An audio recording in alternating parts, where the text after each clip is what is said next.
Saat Rasulullah dirawat oleh pamannya Abu Thalib, mulai muncul tanda-tanda kenabian di dalam diri Rasulullah. Abu Thalib sangat sayang kepada Rasulullah, seperti kasih sayang kepada anaknya sendiri. Di kalangan masyarakat Makkah, Rasulullah terkenal sebagai seorang yang jujur. Oleh karena itu, beliau mendapat gelar Al-Amin. Rasulullah berbeda dengan anak-anak seusianya yang sudah mengenal hal-hal kemaksiatan. Karena alasan itu juga, semakin membuat Abu Thalib sayang kepada Rasulullah. Hal yang membuat Abu Thalib kagum adalah ketika di masa itu, kota Mekah dilanda kekeringan. Sudah lama hujan tidak turun dan sumur-sumur mengering. Beberapa warga datang mengunjungi Abu Thalib dan mengeluhkan persoalan air yang sedang sulit.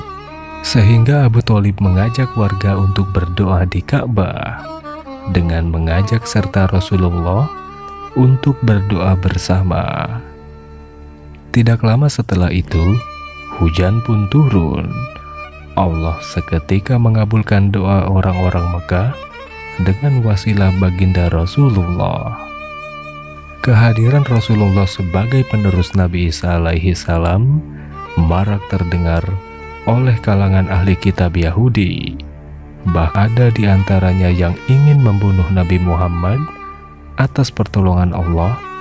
Meski beberapa kali kejadian itu menimpa Rasulullah, beliau selalu bisa lolos dari sasaran orang-orang Yahudi. Karena Abu Thalib selalu sedia melindungi Rasulullah atas izin Allah dalam hal apapun. Rasulullah sangat hormat dan bangga dengan sosok pamannya yang selalu melindungi beliau, meski nyawa menjadi taruhannya. Rasulullah sangat senang berada di sisi Abu Thalib, karena hanya sosok Abu Thaliblah yang bisa menggantikan sosok kakek, ibu, dan ayahnya. Suatu ketika Abu Thalib berencana pergi berdagang ke Syam. Pada saat itu, Rasulullah berusia 12 tahun. Abu Thalib berencana tidak akan mengajak Rasulullah dalam perjalanan yang jauh dan melelahkan itu. Tapi kemudian, Rasulullah memaksa untuk ikut dengan pertimbangan keselamatan dirinya jika berada jauh dari si paman. Abu Thalib membenarkan alasan Rasulullah, sehingga Rasulullah berada bersama para khalifah Abu Thalib dalam perjalanan dagang ke Syam. Para rombongan melewati jalan kafilah barat, menyusuri Laut Merah, Wadi Al-Qura, Hijr, dan kota Bushra.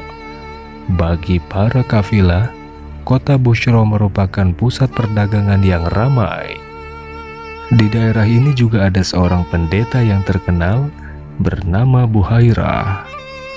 Rombongan Abu Thalib memutuskan untuk beristirahat sebentar, tidak jauh dari rumah ibadah pendeta Buhairah. Sementara dari kediaman Buhairah merasa aneh sekali, karena awan putih selalu mengikuti rombongan kafilah dagang itu. Seolah-olah awan putih menjaga mereka agar tidak kepanasan. Rasa penasaran semakin membuat gelisah pendeta Buhairah, sehingga dia mengundang mereka untuk makan bersama. Setelah semua persiapan selesai, Buhairah mendatangi rombongan Abu Thalib untuk masuk ke dalam rumah ibadahnya, karena sudah disiapkan jamuan makan untuk mereka. Para rombongan masuk, kecuali Nabi Muhammad, karena beliau bertugas menjaga perbekalan rombongan selama perjalanan ke Syam. Buhairah merasa ada yang janggal, karena awan putih masih berada di luar, dan dia berkeyakinan ada salah satu rombongan yang tidak ikut serta untuk makan bersama. Ternyata benar, Setelah dia bertanya kepada Abu Thalib, Buhairah segera menugaskan pengawalnya untuk menggantikan peran Rasulullah dalam menjaga perbekalan. Karena Buhairah sangat penasaran dengan sosok mulia yang selalu dilindungi oleh awan putih. Setelah Rasulullah berjalan menuju meja makan, Buhairah mengajak makan bersama dirinya sambil terus memperhatikan dari ujung kaki hingga ujung rambut sosok mulia itu. Buhairah banyak bertanya kepada Rasulullah setelah selesai makan. Dan Buhairah juga memberanikan diri untuk mengecek tanda kenabian Rasulullah di punggungnya. Setelah itu, barulah Buhairah memanggil Abu Thalib untuk berbincang-bincang. Buhairah tahu jika Rasulullah bukanlah anak Abu Thalib, sesuai dengan apa yang diketahui Buhairah dalam nubuah yang dibacanya. Abu Thalib berkata jujur dan sudah menganggap Nabi Muhammad seperti anaknya sendiri. Buhairah kemudian memberitahu kepada Abu Thalib jika Rasulullah adalah nabi terakhir yang diutus oleh Allah sebagai penerus Nabi Isa alaihi salam. Mendengar itu, Abu Thalib merasa begitu bahagia dan cemas, sehingga Abu Thalib meminta saran dari Buhairah demi keselamatan Nabi Muhammad.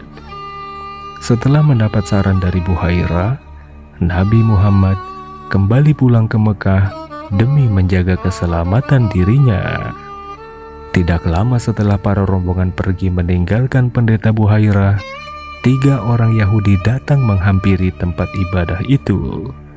Mereka bertanya tentang keberadaan Nabi Muhammad, tapi oleh Buhairah, mereka tersadar dan tidak jadi menghabisi nyawa Rasulullah sang khatamul anbiya. Di kota Mekah, Nabi Muhammad tumbuh menjadi seorang pemuda yang tanpa cacat sedikit pun. Beliau sangat terhormat dari segi nasab. Akhlaknya mulia, paling baik tutur katanya, paling jauh dari keburukan pergaulan orang-orang Mekah. Tidak jarang semua orang menjulukinya Al-Amin. Demikianlah kisah Nabi Muhammad SAW kali ini. Semoga sholawat serta salam selalu tercurahkan kepada baginda Rasulullah SAW. Terima kasih untuk kamu yang sudah menonton sampai selesai.